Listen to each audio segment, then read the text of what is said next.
যতক্ষণ না তুমি ঠকবে ততক্ষণ কোনো কাজই শিখতে পারবে না। ঘরে বাইরে বা কোনো কাজেই আমরা দেখবে কখনো কখনো বলে থাকি এই কাজটা আগে করলে ভালো হতো। কিন্তু না, ভুলটা হয়েছিল বলেই তো আমরা সেটা শিখতে পেরেছি, তাই না? হ্যালো এভরিওয়ান, কেমন আছো তোমরা সবাই? আমার আরও একটা ভিডিওতে তোমাদের সবাইকে স্বাগত জানাই। এই ভিডিওটি হচ্ছে পরশুদিন সন্ধেবেলার। আমি বানিয়েছিলাম চালের ছিলকা। তো প্রথমে চালটাকে পিষে রেখে দিয়েছিলাম। আসলে চাল আর ডাল দুটোই সকাল সকাল ভিজিয়ে নিয়েছিলাম। ভেবেছিলাম সন্ধেবেলায় একটু জলখাবার খাওয়া হবে।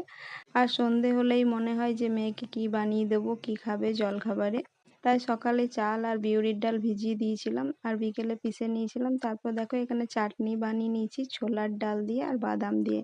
কারি পাতা, সর্ষে আর শুকনো লঙ্কা দিয়ে ফোড়ন দিয়েছিলাম। তারপরে যা হলো দেখো, এই যে মাটির তাওয়াটা দেখছো, এটা আমি নতুন ইউজ করছি, কখনো ইউজ করিনি। হাজব্যান্ড এনে রেখেছিল কদিন, মানে অনেক দিনই হয়ে গেল। তো ভাবি যে ইউজ করব কিন্তু করা হয় না। আজকে ভাবলাম দেখি তো ইউজ করে।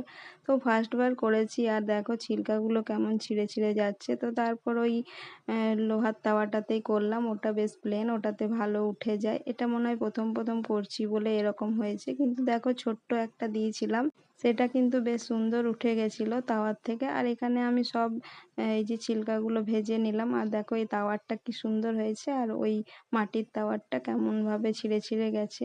তো যাই হোক, এটাতে মনে হয় সরা পিঠাটা খুব ভালো হবে। আর আমার দেখো এখন ছিলকা রেডি হয়ে গেছে আর তার সাথে খুব সুন্দর একটা চাটনি। তো চলো, আজকের ভিডিওটি তোমাদের কেমন লাগলো জানাবে অবশ্যই।